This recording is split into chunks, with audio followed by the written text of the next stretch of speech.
नमस्कार दोस्तों, मैं कृष्ण शर्मा आपका स्वागत करता हूं हमारे YouTube channel PSCY DC sir पर। दोस्तों, एक इम्पोर्टेंट काम आ जाने के कारण आज आपका लेक्चर 6 बजे अपलोड नहीं हो पाया। दोस्तों, कल से आपका लेक्चर 6 बजे ही डेली अपलोड होगा। आज मुझे कुछ काम आ गया था जिसके बाद मैं लगभग 7 बजे के समथिंग हमारे स्टूडियो पर पहुंचा। वहां पर मैंने इसकी रिकॉर्डिंग की है। आप सभी को MP GK की टारगेट सीरीज देखने में बहुत मज़ा आ रहा होगा, मुझे पूरी उम्मीद है। दोस्तों, डेली हम क्लासेस कंटिन्यू कर रहे हैं। अभी तक 36 लेक्चर मैंने इसमें अपलोड कर दिए। आज का हमारा 37वां लेक्चर है और मैं आपको यकीन दिलाऊंगा कि जब आप MPPSC 2025 का पेपर देके आओगे 16 फरवरी के दिन, तो आप बोलोगे कि सर, जो आपने MP GK की जो सीरीज़ कराई थी उससे मेरे पूरे प्रश्न बने हैं, चाहे वह करंट अफेयर का प्रश्न हो, चाहे मेरा स्टैटिक GK का हो, चाहे मेरी कला संस्कृति किसी का भी हो। तो आपको यहीं से प्रश्न देखने को मिलेंगे, क्योंकि आपको पता है कि रिपीटेशन मोड होता है। क्योंकि जो MP का सिलेबस है ज़्यादा वास्ट नहीं है, तो उसके कारण क्या होता है कि लगातार रिपीटेशन मोड मध्य प्रदेश सरकार द्वारा जो MPPSC का एग्ज़ाम लिया जाता है मध्य प्रदेश लोक सेवा आयोग द्वारा, वह रिपीटेशन मोड पर ही काम करता है। तो यह सीरीज आपके लिए बहुत महत्वपूर्ण है। जैसा आप सभी को पता है, इसका नाम है इससे बाहर कुछ नहीं। तो मैं आपसे 100% बोलूँगा कि इससे बाहर कुछ भी नहीं होने वाला है। कभी आपने क्वेश्चन के साथ साथ डिटेल को समझ लिया तो ज़रूर कहीं से भी यहाँ से बाहर नहीं होगा। तो आइए स्टार्ट करते हैं आज के लेक्चर को। सबसे पहले लेक्चर नंबर 36 के क्वेश्चन ऑफ द डे की बात करेंगे। तो हमारा पहला प्रश्न था, मध्य प्रदेश का कौन सा जिला सुपारी कला के लिए प्रसिद्ध है। तो आप सभी को पता है कि रीवा जिला सुपारी कला के लिए प्रसिद्ध है। यहाँ पर जो सुपारी होती है उसके ऊपर भगवान की कृतियों को उकेरा जाता है। तो यहाँ पर सुपारी कला बहुत प्रसिद्ध है। फिर है, मध्य प्रदेश चुनाव आयोग के पहले अध्यक्ष का नाम क्या था। तो क्या था भैया, NB लोहानी मध्य प्रदेश के पहले चुनाव आयुक्त थे। और वर्तमान में कौन है, तो वर्तमान में बसंत प्रताप सिंह जी कौन है, मध्य प्रदेश के चुनाव आयुक्त हैं। ठीक है, इनका काम क्या है सर चुनाव आयोग का, मध्य प्रदेश चुनाव आयोग का। तो मध्य प्रदेश में स्थानीय निकायों के साथ साथ पंचायतों के चुनाव संपन्न कराना इस आयोग का काम होता है। कब बना था, तो 1 फरवरी 1994 को इसका गठन हुआ था। ठीक है, अब आइए हमारा आज का पहला प्रश्न देखते हैं। जनगणना 2011 के अनुसार मध्य प्रदेश की साक्षरता दर क्या है। तो भैया, मध्य प्रदेश सरकार बोलती है कि जिस भी व्यक्ति को कभी साइन भी करना आता है वह क्या होगा, साक्षर होगा। ठीक है, साक्षरता दर में मुख्य रूप से 7 से ज़्यादा आयु के बच्चों को शामिल किया जाता है। मध्य प्रदेश की साक्षरता दर की बात करते हैं 2011 के अनुसार, तो 69.3%, 69.3% थी। और 2001 की तुलना में जो वृद्धि हुई साक्षरता दर में, वहाँ कितनी हुई थी, 5.60% की वृद्धि हुई है। अब यहाँ पर आप माइनस कर लेना 5.60 को 69.3 से, तो लगभग आपको 63% तक क्या देखने को मिल जाएगी, मध्य प्रदेश की साक्षरता दर देखने को मिलेगी 2001 में। ठीक है, अब देखो सर, बता दो कि सर्वाधिक पढ़े लिखे लोग कहाँ हैं, सबसे कम पढ़े लिखे लोग कहाँ हैं। तो देखो, सर्वाधिक पढ़े लिखे जो जिलों की हम बात करते हैं, सर्वाधिक साक्षरता दर वाले जिलों की बात करते हैं, तो पहले नंबर पर है जबलपुर, जहाँ पर 87.3% जनसंख्या पढ़ी लिखी है। उसके बाद आता है इंदौर, यहाँ पर 87.1% जनसंख्या पढ़ी लिखी है। दोनों को आपको याद रखना है। फिर सबसे कम पढ़ी लिखी की बात करेंगे, देखिए मैं यहाँ पर लिख देता हूँ, आपका रिवीजन भी हो जाएगा। और सबसे कम पढ़े लिखे लोगों की बात करते हैं तो हमें कहाँ पर देखने को मिलते हैं, अलीराजपुर में देखने को मिलते हैं। यहाँ की जो 42% जनसंख्या क्या है, पढ़ी लिखी है। उसके बाद आता है झाबुआ का नंबर। ठीक है, अलीराजपुर मध्य प्रदेश के साथ साथ भारत का भी सबसे न्यूनतम साक्षरता दर वाला जिला है। ठीक है, अब मेल लिटरेसी और फीमेल लिटरेसी की हम बात कर लेते हैं कि सर पुरुष कितने पढ़े हुए हैं और महिलाएं कितनी। तो मेल की हम बात करते हैं यानी पुरुष की बात करते हैं, तो मध्य प्रदेश के 78.7% पुरुष पढ़े लिखे हैं। महिलाओं की साक्षरता दर की बात करते तो 59.2% साक्षरता दर है महिलाओं की। सर्वाधिक पढ़े लिखे पुरुष कहाँ पर रहते हैं, तो जबलपुर में रहते हैं। और सर्वाधिक पढ़ी लिखी महिलाएं कहाँ पर रहती हैं, तो भोपाल ज़िले में सर्वाधिक पढ़ी लिखी महिलाएं रहती हैं। तो ये बात आपको याद रखना है। फिर ग्रामीण साक्षरता की हम बात करते हैं, तो हमारे यहाँ जो ग्रामीण साक्षरता है वह कितनी है, 63.9% है। और शहरी साक्षरता कितनी है, तो सर 82.8% है। तो देखिए, आपको साक्षरता दर से पूरे प्रश्न समझ में आ गए होंगे। अब इसके आंसर की बात करते हैं। सर, अभी हाल आपने बता दिया 69.3 इसका राइट आंसर है। ठीक है, अब देखिए रिवीजन के तौर पर कितने सारे पॉइंट मिले, कहीं से भी प्रश्न आ सकता है, आपको सब कुछ याद रखना है। अगले प्रश्न पे चलते हैं। मध्य प्रदेश में भारत हेवी इलेक्ट्रॉनिक्स लिमिटेड यानी BHEL की बात कर रहा है। BHEL कहाँ पर स्थित है? तो आप सभी को पता है कि जो भोपाल का पिपलानी है, पिपलानी में क्या है कि भैया भारत हेवी इलेक्ट्रॉनिक्स लिमिटेड का मुख्यालय है। यानी मुख्यालय नहीं बोलेंगे कि यहाँ इंडस्ट्री बसी हुई है। तो कहाँ पर? भोपाल में। अब इसकी बात करते हैं तो इसकी स्थापना 1963-64 में की गई थी। किस देश की सहायता से? तो सर ब्रिटेन देश की सहायता से की गई थी। ठीक है। यहाँ एक सार्वजनिक प्रकार का उद्योग है और इसको कौन से उद्योग का दर्जा दिया गया है? तो सर यहाँ एक प्रकार का महारत्न उद्योग है और इसे महारत्न का दर्जा वर्ष 2013 में दिया गया था। ठीक है। तो BHEL को याद रखना है कहाँ पर है? तो सर भोपाल में स्थित है। 1963-64 में बना था, ब्रिटेन देश की सहायता से बनाया गया है। महारत्न कंपनी का दर्जा 2013 में दिया गया था। ये सभी प्रश्न MPPSC ने 2 से 3 बार पूछ लिए हैं, तो इन सभी फैक्ट को भी आपको याद रखना है। अगले प्रश्न पे चलते हैं। पहला सौर ऊर्जा पार्क मध्य प्रदेश के किस जिले में स्थापित किया गया था? यहाँ पर भैया पार्क की बात कर रहा है, संयंत्र की बात नहीं कर रहा है। तो पहला सौर ऊर्जा पार्क कहाँ पर? तो आप सभी को पता है राजगढ़ जिले में स्थापित किया गया। कभी आपने MPPSC का बैच ले रखा होगा, हमारा जो टारगेट बैच है, तो उसमें मैंने आपको पूरा बताया था कि भैया पहला पार्क कहाँ पर खुला था, पहला संयंत्र कहाँ पर खुला था। तो देखो संयंत्र और पार्क दोनों की हम बात कर लेते हैं। तो पहला संयंत्र जो था वह कहाँ पर? कस्तूरबा ग्राम में खोला गया था। कस्तूरबा ग्राम कहाँ पर है? तो आप सभी को पता है इंदौर में है। और पहला पार्क कहाँ पर? तो सर गणेशपुरा, जो कि कहाँ पर है? राजगढ़ में है। यहाँ पर खोला गया था। ठीक है, याद रखना। इसकी क्षमता 100 मेगावाट की है। ठीक है, तो इसको भी आपको याद रखना है। अब देखो सौर ऊर्जा की मैं आपको पूरी बात बता देता हूँ मध्य प्रदेश के संदर्भ में। तो देखो मध्य प्रदेश का जो सौर ऊर्जा उत्पादन में स्थान है वहाँ कौन सा है? भारत में चौथे नंबर पे है। मध्य प्रदेश में जो अभी सौर ऊर्जा का हिस्सा है नवीनीकरण ऊर्जा स्रोत में, वहाँ कितना है? 2587.57 मेगावाट। ये 2023-24 के जो आंकड़े आए हैं मध्य प्रदेश सरकार के, उसके अनुसार मैं आपको बता रहा हूँ। अब देखो भैया मध्य प्रदेश में सौर ऊर्जा नीति कब लेके आई थी? तो मध्य प्रदेश सौर ऊर्जा नीति सर लेके आया था 2012 में। तो इस बात को भी याद रख लेना। अब कुछ सौर ऊर्जा के मैं प्लांट बता देता हूँ इंपॉर्टेंट। तो देखो रीवा में लगा हुआ है।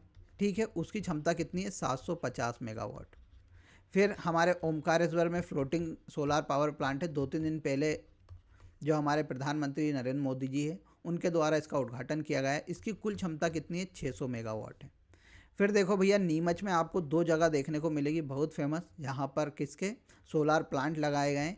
एक सिंगोली मिलेगा, यह अभी हाल ही में चर्चाओं में था, याद रखना। और एक यहाँ पर मिलेगा भगवानपुरा। यहाँ पर बेल स्पन कंपनी द्वारा क्या लगाया गया है?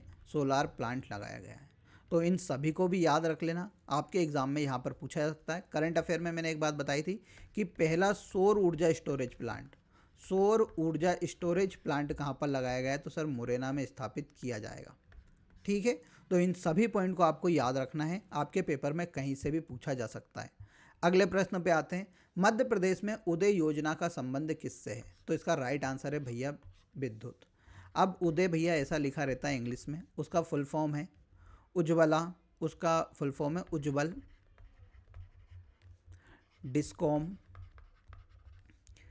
डिस्कॉम एश्योरेंस योजना। ठीक है, ये उसका पूर्ण रूप है। कब शुरू की गई थी? 2015 में शुरू की गई थी।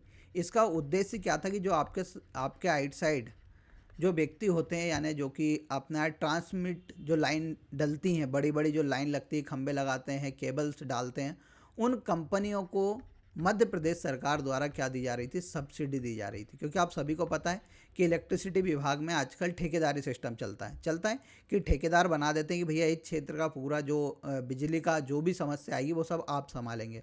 तो जो कंपनियां होती थी उनको सब्सिडी प्रदान करने के लिए मध्य प्रदेश सरकार ने 2015 में उज्ज्वल डिस्कॉम एश्योरेंस योजना शुरू की थी।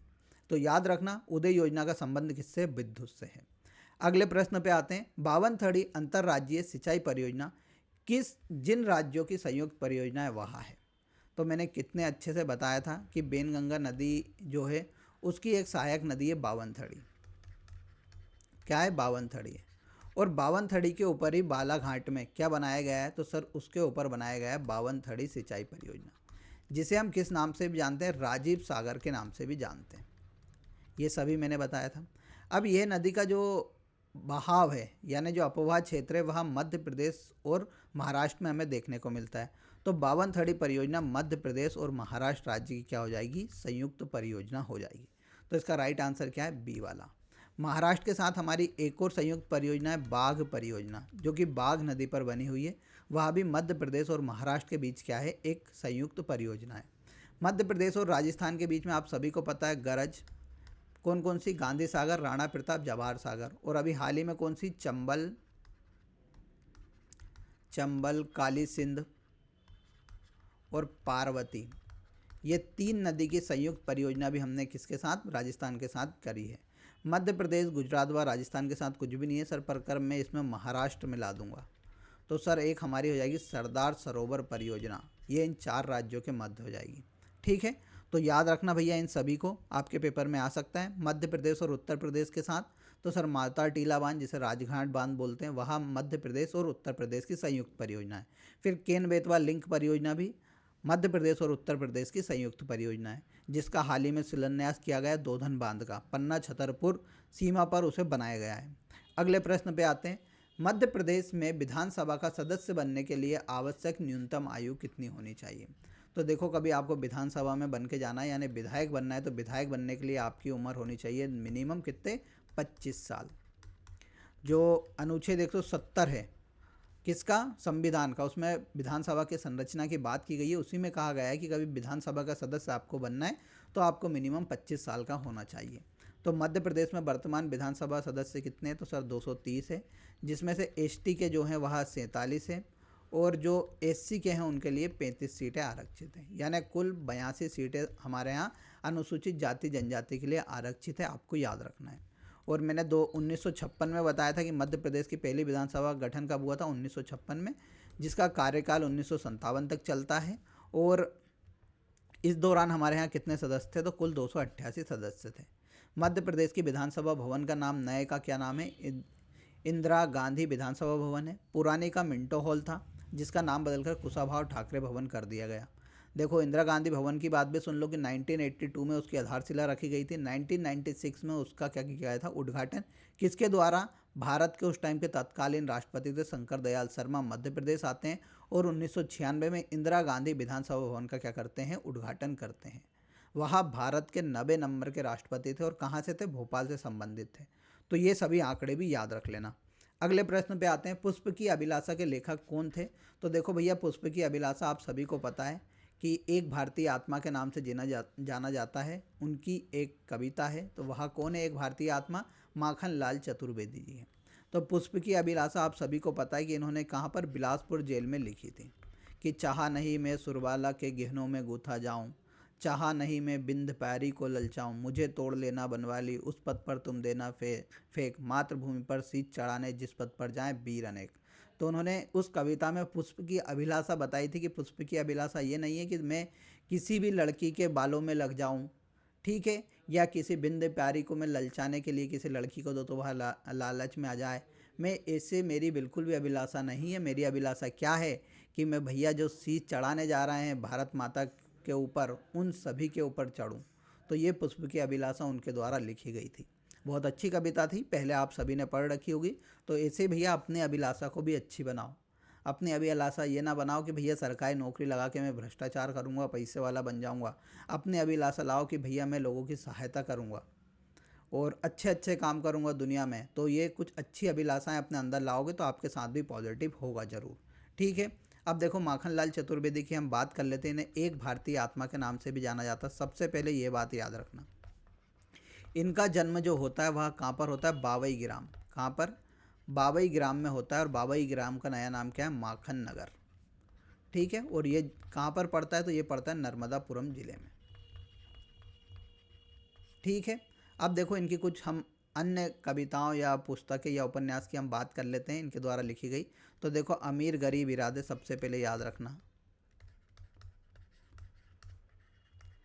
फिर एक याद रख लेना, हिम तरंगिणी। तरंग कब आएगी, तो सर मेरे को तरंग आएगी जब मेरे को पुरस्कार दोगे। तो इसी के लिए 1954 में इन्हें क्या दिया गया था, साहित्य अकादमी अवार्ड प्रदान किया गया था। फिर हिम किरीटनी एक है इनकी, इसमें व्यक्ति ज़्यादा कन्फ्यूज़न होता है कि सर हिम क्रीटने के लिए दिया गया है या हिम तरंगनी के लिए। तो भैया तरंग कब आएगी? जब मुझे कोई पुरस्कार देगा, ऐसे याद रख लेना। फिर देखो माँ इनके द्वारा लिखी गई थी एक, फिर कृष्ण अर्जुन युद्ध इनके द्वारा एक लिखी गई थी, ठीक है। और हम कुछ और की बात कर लेते तो मरण ज्वार। मैं इन सभी के ऊपर आपके लिए एक ट्रिक वीडियो लेके आने वाला हूँ। आपको जो आधुनिक साहित्यकार हैं उनके नाम रटवाने की मेरे पास एक बेहतरीन ट्रिक है, और उसका वीडियो मैं बहुत ही जल्द आपके सामने प्रस्तुत करूँगा। पर अभी इनका रिवीजन करते चलो, क्योंकि यहाँ से भी याद हो जाए कोई भरोसा नहीं। ट्रिक से तो मैं याद करा ही दूंगा, परंतु अभी ये सभी बातें याद करके चलना। अब अगले प्रश्न पे आते हैं। मध्य प्रदेश में पशुपतिनाथ मंदिर कहाँ पर स्थित है? तो आप सभी को पता है कि मध्य प्रदेश के मंदसौर जिले में क्या है? पशुपतिनाथ मंदिर स्थित है। और कहाँ पर? मंदसौर में। तो किस नदी के तट पर? तो सबसे पहले याद रखना कि यह सिबना नदी के तट पर है, और सिबना नदी क्या है? चंबल नदी की सहायक नदी है। अब देखो यहाँ अष्टमुखी शिवलिंग है। कैसा? अष्टमुखी शिवलिंग है। ये भी एमपीपीएससी ने पूछा था, ठीक है। कितने मुख हैं उसके? तो अष्टमुखी शिवलिंग है। यहाँ पर एक बात आपको इसकी कहानी बता देता हूँ कि एक उदा नामक धोबी यहाँ पर क्या करता था? कपड़े धोने का काम करता था।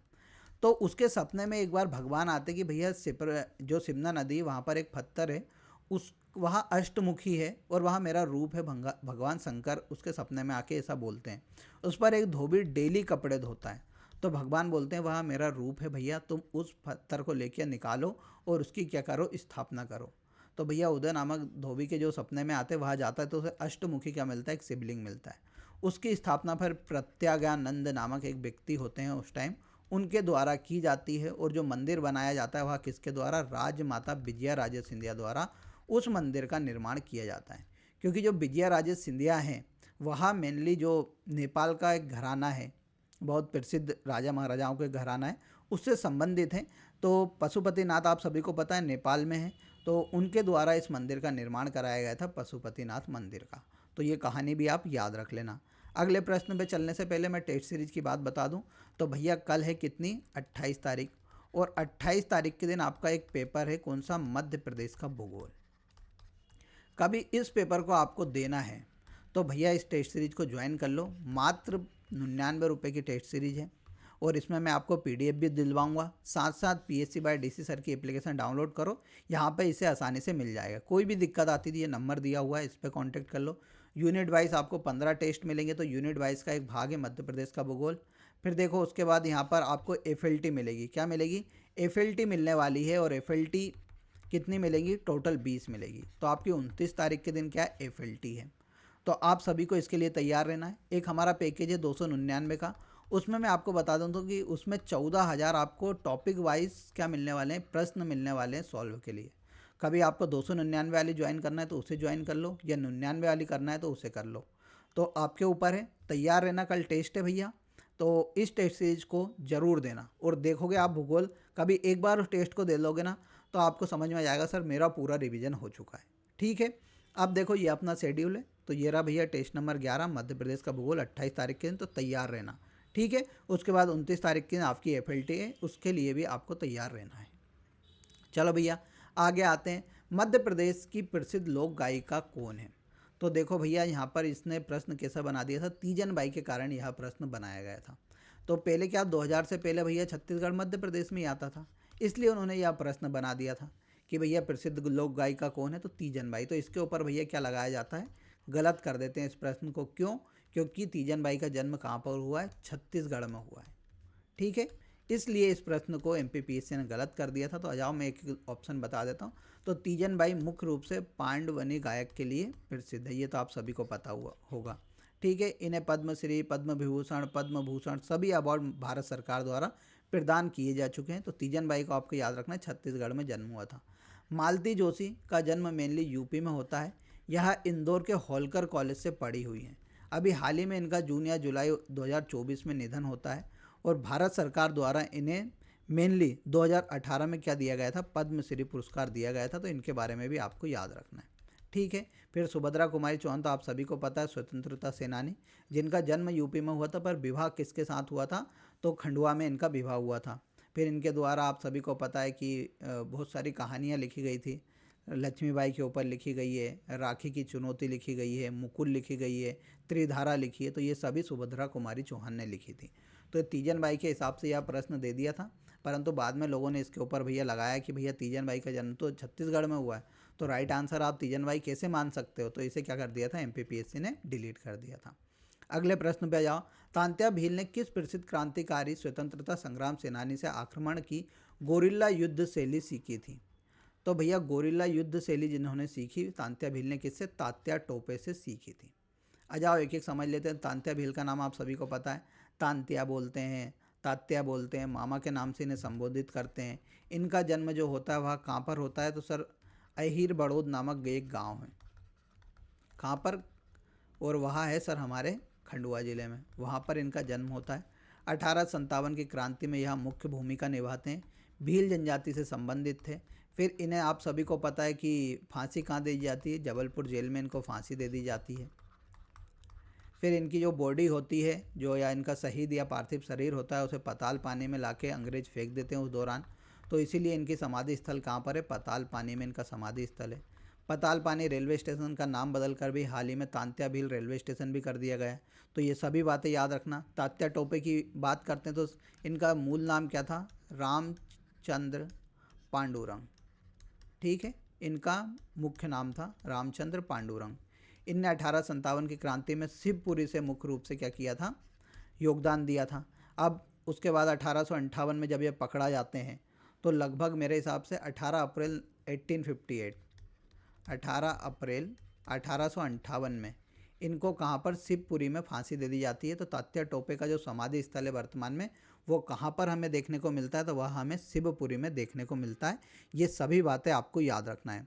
नाना साहेब पेशवा, कुंवर सिंह, शंकर शाह, तो शंकर शाह आप सभी को पता है जबलपुर से संबंधित थे। तो भैया इन सभी पॉइंट को याद करते चलना। मैं आपको कितने सारे फैक्ट डेली याद करा रहा हूँ, कभी आप पढ़ रहे होंगे ना तो ज़रूर आपको समझ में आता होगा कि हाँ सर हमें बहुत सारे फैक्ट क्या हो रहे हैं, क्लियर हो रहे हैं। अब देखिए अगले प्रश्न पे आते हैं। गढ़मंडला की प्रसिद्ध रानी का नाम बताइए। तो देखो गढ़मंडला की जो रानी कहा जाता है उनका नाम क्या है, रानी दुर्गावती है, ठीक है। अहिल्याबाई तो होलकर है, रानी कमलापति गोंड राजकुमारी थी जो कि गिन्नौरगढ़ के किला जो कि रायसेन में पड़ता है वहाँ से संबंधित बताई जाती है। रानी दुर्गावती, तो रानी दुर्गावती चंदेल वंश से संबंधित थी और इनके पिता का नाम क्या था, सालीबाहन इनके पिता का नाम था। ये प्रश्न पूछा था थोड़े दिन पहले, बताया होगा मैंने। फिर देखो इनका शादी किससे होती है, तो गोंड राजा दलपत शाह के साथ इनकी शादी होती है जो कि संग्राम शाह के पुत्र होते हैं। अब इनकी मृत्यु हो जाती है, उसके बाद रानी दुर्गावती क्या करती हैं, शासन चलाती हैं अपने अल्पायु पुत्र के साथ। 1562 में इनके ऊपर आसफ खां क्या करता है, आक्रमण करता है, जो कि कौन सा, मुगल शासक का एक सेनापति था। और जो रानी दुर्गावती उनके जो सेनापति थे उनका नाम था आधार सिंह, ठीक है। इन दोनों का बीच में युद्ध होता है 1564 में, नरई नाले का युद्ध। और नरई नाले के युद्ध में क्या होता है, रानी दुर्गावती शहीद हो जाती हैं। तो ये सभी बातें आपको याद रखना है क्योंकि आपके पेपर में यहीं से प्रश्न पूछे जाएंगे, ठीक है। इन्होंने एक और बात मैंने बताई थी कि सिंगोरगढ़ को हटा के कहाँ पर राजधानी बना लिया था, तो सिंगोरगढ़ को हटाकर इन्होंने सर चोरागढ़ को अपनी राजधानी बनाया था। ये बात भी मैंने आपको बताई थी, ठीक है। तो 24 जून के दिन बलिदान दिवस भी बनाया जाता है इनके ऊपर, तो ये बात भी याद रख लेना। अगले प्रश्न पे आते हैं। स्वतंत्रता संग्राम सेनानी पिता पुत्र की सही जोड़ी क्या है। तो देखो भैया जो अपना जबलपुर वाला क्षेत्र बोले तो महाकौशल, ठीक है, वहाँ पर एक गांव पड़ता है पुरवा से 1857 की क्रांति में दो बाप बेटे थे, उनका नाम था रघुनाथ शाह, शंकर शाह और रघुनाथ शाह। पिता कौन थे, शंकर शाह थे, और रघुनाथ शाह कौन थे, उनके पुत्र थे। इन दोनों के द्वारा जबलपुर से क्या किया था, तो 1857 की क्रांति में सहयोग दिया गया था। अब देखो शंकर शाह और रघुनाथ शाह की पहले मैं बात बता देता हूँ कि शंकर शाह जो थे, दोनों शंकर शाह और रघुनाथ शाह गोंडवाना रियासत के राजा हुआ करते थे। कहाँ के, गोंडवाना रियासत के राजा हुआ करते थे। और शंकर शाह जो है वहाँ अपनी जो कुल देवी थी उनको डेली कविता लिखते थे, और कविता में वो बोलते थे कि माता कैसे ही करके अंग्रेज़ों को समाप्त कर दो। क्या बोलते थे, अंग्रेज़ों को समाप्त कर दो। ये शंकर शाह अपनी माता से डेली प्रार्थना करते थे। तो ये भी MPPSC ने पूछा था। अब भैया क्या होता है कि एक चांदा नामक एक इनका सेनापति होता है या इनके वहाँ पर काम करने वाला होता है, वहाँ इनके उसमें आता है 1857 की क्रांति में, और इनके साथ षड्यंत्र करके अंग्रेज़ों को इनका पता बता देता है। तो अंग्रेज़ क्या करते हैं, इन दोनों को लेके चले जाते हैं और इनको तोप के सामने बांध के क्या किया जाता है, उड़ा दिया जाता है। अब एक बार प्रश्न पूछा था कि जब 1857 की क्रांति के दौरान यहाँ के कमिश्नर कौन थे और डिप्टी कमिश्नर कौन थे। तो भैया कमिश्नर का आपको याद रखना है कि जो कमिश्नर थे उनका नाम था मेनली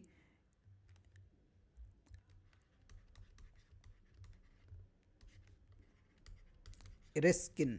ठीक है, ये याद रख लेना। इरेस्किन क्या थे, वहाँ के कमिश्नर थे। डिप्टी कमिश्नर कौन था, क्लार्क था। तो ये याद रख लेना क्योंकि पूछा जाता है जबलपुर के। यहाँ पर मेनली 52वीं रेजिमेंट क्या करती थी, शासन का संचालित करती थी जबलपुर में। पर इन दोनों को जो तोप में बांध कर उड़ाया था वह किस इन्फेंट्री या किस रेजिमेंट ने उड़ाया था, तो 33वीं मद्रास रेजिमेंट। कौन सी, 33वीं मद्रास रेजिमेंट में इन दोनों को तोप के सामने बांध के उड़ाया गया था। तो ये दोनों के बारे में याद रखना। हाल ही में जबलपुर में शंकर शाह रघुनाथ साहा स्वतंत्रता सेनानी संग्रहालय स्थापित किया गया है, जिसका उद्घाटन किसने, नरेंद्र मोदी द्वारा किया गया था। तो देखो कितनी सारी बातें मैंने आपको बता दी, जहाँ से प्रश्न आए वो सभी बातें मैंने लगभग आपको बताई हैं। अगले प्रश्न पे आते हैं। मध्य प्रदेश के मालवा क्षेत्र में प्राचीन राजवंश शुंग के बाद किस राजवंश ने प्रवेश किया था। तो देखो मालवा में जो शुंग राजाओं का शासन चलता था वह कहाँ पर चलता था, मुख्य रूप से विदिशा। मैंने बताया था इनके बारे में कि भागभद्र एक वहाँ पर राजा थे जो शुंग के थे। उनके दौरान हेलियोडोरस यहाँ पर आया था और हेलियोडोरस ने यहाँ भागवत धर्म से संबंधित खम्ब बाबा की स्थापना की थी, जिसे हेलियोडोरस का खम्बा भी कहा जाता है। अब जब शुंग वंश समाप्त हो जाता है उसके बाद सातवाहन वंश का क्या आता है, शासन आता है। तो जो सातवाहन के थे, तो इस सातवाहन वंश की स्थापना कौन करता है, सिमुक द्वारा की जाती है। किसके द्वारा, सिमुक द्वारा। और सातवाहन वंश का जो वहाँ रहता है शासन, वह कहाँ से चलता है, विदिशा से मुख्य रूप से चलता है। ये सभी बातें याद रख लेना। अब देखिए इनका एक बहुत प्रसिद्ध वो हुए थे, गोमती पुत्र सतकर्णी, एक बहुत प्रसिद्ध राजा हुआ गोमती पुत्र सतकर्णी, वह भी सातवाहन वंश से संबंधित था। सातवाहन वंश मेनली अपने नाम के आगे माता के नाम का इस्तेमाल करते थे। साथ साथ इन्होंने ब्राह्मणों को कर मुक्त भूमि देने की जो प्रथा चालू की थी वह सातवाहन द्वारा ही की गई थी।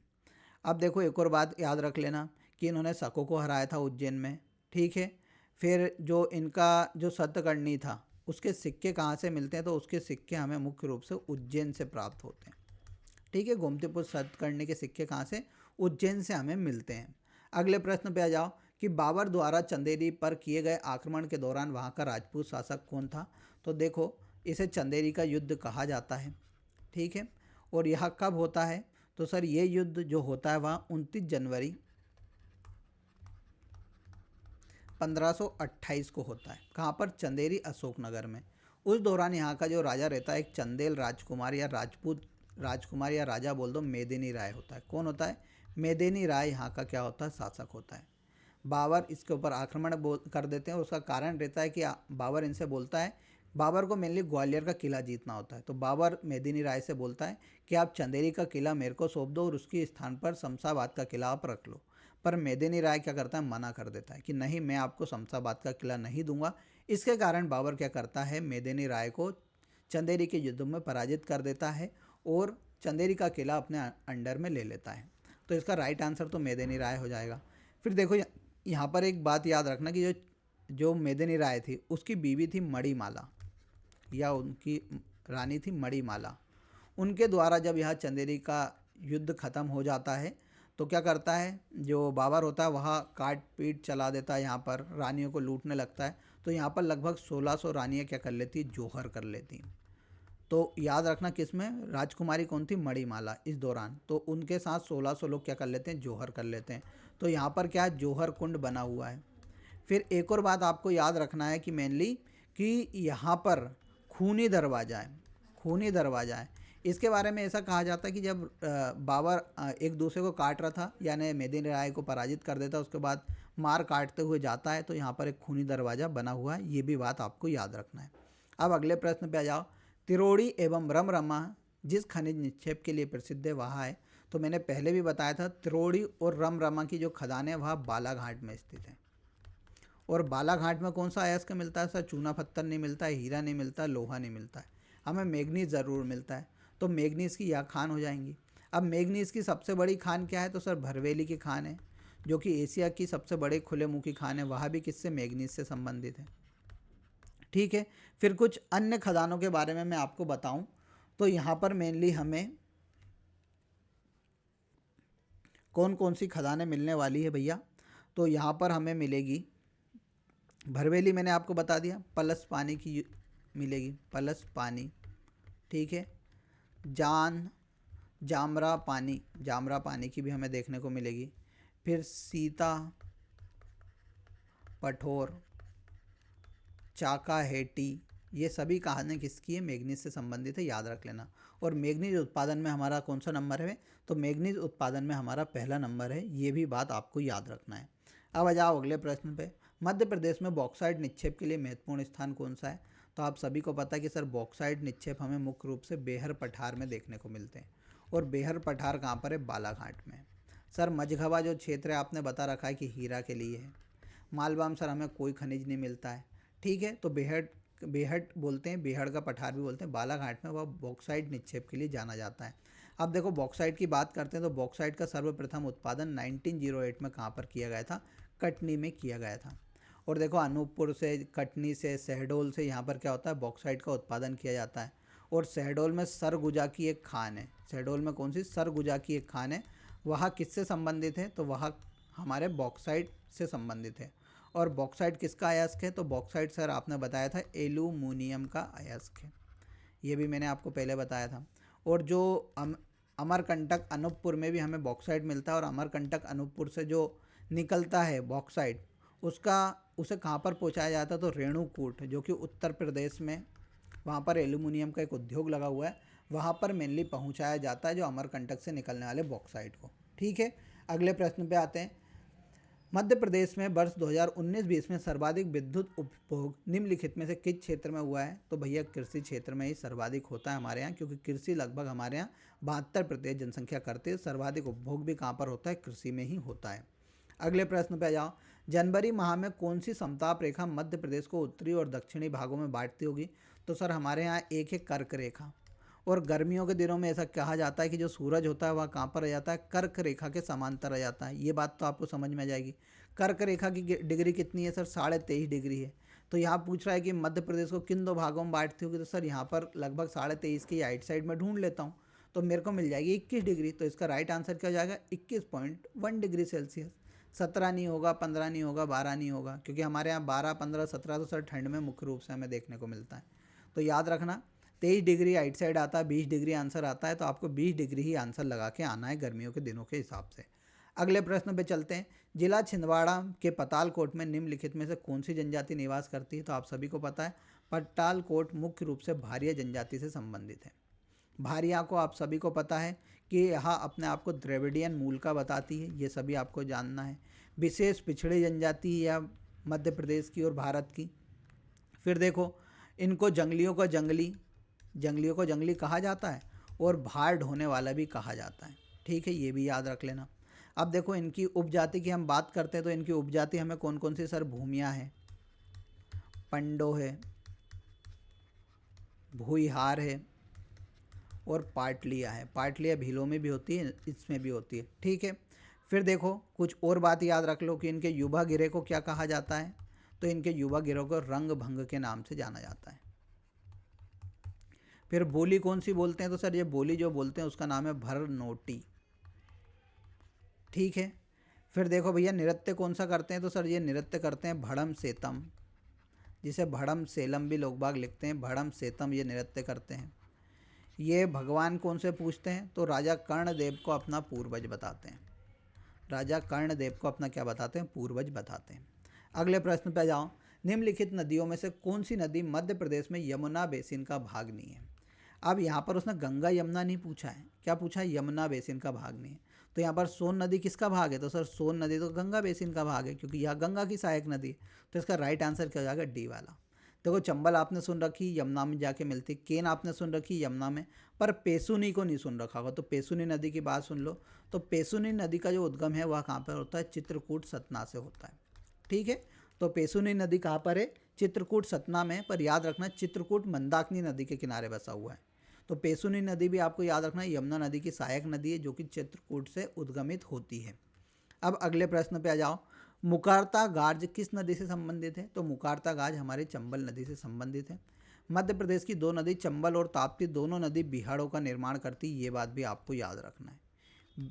किसका? बिहाड़ों का निर्माण करती है। चंबल नदी भिंड, मुरैना, ग्वालियर में करती है। ताप्ती नदी जो बिहाड़ों का निर्माण करती है वह भैंसादेही के निकट करती है। बेतवा नदी सर आप सभी को पता है कहाँ से निकलती है? कुमरा गाँव रायसेन से निकलती है। ठीक है, नर्मदा नदी अमरकंटक से। ताप्ती नदी को सर सूर्यपुत्री के नाम से भी जाना जाता है, मुल्ताई बैतूल से निकलती। चंबल नदी को धर्मावती, कामधेनु आदि नाम से जाना जाता है, जो कि कहाँ से? इंदौर जिले से निकलती है। अगले प्रश्न पे आ जाओ। मध्य प्रदेश के किस भाग में तुलनात्मक रूप से अधिक वर्षा प्राप्त होती है? तो किस में होगी? उत्तर पूर्व में हो सकती है क्या? नहीं होगी। वो दक्षिण पश्चिम में? सर बिल्कुल नहीं होगी। उत्तर पश्चिम में नहीं होगी। कहाँ पर होगी? पूर्वी भाग में होती है। तो सर्वाधिक वर्षा दक्षिण पूर्वी हिस्से में हमारे मध्य प्रदेश में देखने को मिलती है। अब अगले प्रश्न पे जाओ। निम्नलिखित में से कौन सी इमारत संगमरमर से बनी हुई है? तो आप सभी को पता है कि होशंग शाह का मकबरा किससे बना हुआ है? संगमरमर से बना हुआ है। इसे बोला जाता है कि ताजमहल की जो ताजमहल जो बना हुआ है, ताजमहल को देख के इस मकबरे का निर्माण कराया गया था। किसके द्वारा? होशंग शाह ने ही अपने जीते जी इसका निर्माण करा लिया था। ठीक है, ये याद रख लेना। हिंडोला महल मैंने आपको बताया था कुछ 77 डिग्री पर क्या है? इंक्लाइंड है। वह कहाँ पर है? मेनली मांडू में स्थित है। जहाज महल गयासुद्दीन द्वारा बनवाया गया था, जिसके आइट साइड दो एक मुंज तालाब और कपूर तालाब है। रानी रूपमती का महल कहाँ पर है? तो सर ये भी कहाँ पर हमें देखने को मिलेगा? मांडू में देखने को मिलेगा। और मांडू किस जिले में आता है? तो मांडू धार जिले में आता है, आप सभी को पता है। अब देखो भैया लाइव बैच की बात सुन लो। तो ऑनलाइन क्लासेस और रिकॉर्डेड क्लासेस आपको देखने को मिलेंगी। अभी भी आपके पास मिनिमम 50 दिन बचे हुए हैं। आप इस कोर्स को ज्वाइन कर लो और 50 दिन में ऐसा देखो, डेली कभी आप 5 घंटे इसे देखोगे तो आपका 1 महीने में कोर्स कंप्लीट हो जाएगा। फिर 15 दिन आपके लिए रिवीजन के बचेंगे। आप क्या कर लीजिए ना, रिवीजन कर लेना। 15 जनवरी तक यह कोर्स पूरा कंप्लीट हो जाएगा, ये हमारी बात थी, और 15 जनवरी तक हम कर भी देंगे। ठीक है, फिर बच्चे पूछेंगे सर रिकॉर्डेड है तो हमारे डाउट, तो उसके लिए डाउट सेशन हम लगाएंगे। तो भैया इस कोर्स को ज्वाइन कर लो। इसको टेस्ट सीरीज को मैं आपको बोल रहा हूँ, आप 100% सही मार्ग पे रहोगे। तो डाउनलोड कर लो, 1499 कोर्स है। ठीक है, तो याद रख लेना, इसे भी ज्वाइन करो, टेस्ट को भी ज्वाइन करो। अब हम करंट अफेयर की बात कर लेते हैं। तो भैया करंट अफेयर मैंने बताया डेली 3 प्रश्न आएंगे, आज भी आए हैं। हाल ही में शरद पगारे जी का निधन हो गया। शरद पगारे का संबंध कहाँ किस क्षेत्र से था? तो देखो शरद पगारे की बात सुन लो पहले। शरद पगारे का जन्म कहाँ पर होता है? खंडवा में होता है। यह एक प्रसिद्ध साहित्यकार थे। इनका निधन हाल ही में इंदौर में हुआ है, याद रखना है। इनकी एक बहुत फेमस कृति है जो कि मेनली यहाँ पहले सुन लो, यहाँ मेनली प्रेमिकाओं के ऊपर कविताएं जो कहानियाँ लिखा करते थे। इन्होंने जो शाहजहाँ की एक प्रेमिका थी गुलारा बेगम, क्या नाम था? गुलारा बेगम, यहाँ एक कहानी लिखी थी और यह बहुत प्रसिद्ध हुई। तो इसी का आपको याद रख लेना कि इनकी प्रमुख कृति कौन सी है? गुलारा बेगम है। अगले प्रश्न पे आते हैं। मध्य प्रदेश के उज्जैन में खोले गए प्रसाद गृह का नाम क्या है? तो भैया आप सभी को पता है कि उज्जैन में एक प्रसाद गृह खोला गया था। कहाँ पर? महाकाल मंदिर के कॉरिडोर में। उसका नाम क्या रखा गया था? प्रसादम रखा गया था। अगले प्रश्न पे जाओ। संयुक्त राष्ट्र जलवायु परिवर्तन के COP29 सम्मेलन में भारत का प्रतिनिधित्व करने हेतु मध्य प्रदेश से किसका चयन किया गया है? तो भैया COP29 जो कि पर्यावरण का सबसे बड़ा सम्मेलन बताया जाता है। ठीक है, तो इस सम्मेलन में अभी हाल ही में मध्य प्रदेश की एक बेटी थी साक्षी भारद्वाज, इनने भाग लिया था और उन्होंने जलवायु परिवर्तन के ऊपर क्या दिया था? लेक्चर दिया था। तो आपको याद रख लेना, साक्षी भारद्वाज आपको पेपर में देखने को मिलने वाली है। अब बताना आज का लेक्चर आपको कैसा लगा। कभी अच्छा लगा है तो कमेंट बॉक्स में ज़रूर बताइएगा। और क्वेश्चन ऑफ द डे का आंसर जरूर दे के जाइएगा कि पहला है मध्य प्रदेश का कौन सा जिला बत्तोबाई गुड़िया कला के लिए प्रसिद्ध है। दूसरा है मध्य प्रदेश के पहले पुलिस महानिदेशक कौन थे। दोनों का आंसर आपको कमेंट बॉक्स में देकर बताना है। कैसा लग रहा है यह सेशन, आपको कुछ प्रॉफिट मिल रहा है नहीं मिल रहा है, सभी बात आज कमेंट बॉक्स में बताना। और कमेंट के साथ कल हम मिलेंगे, तब तक के लिए जय हिंद जय भारत।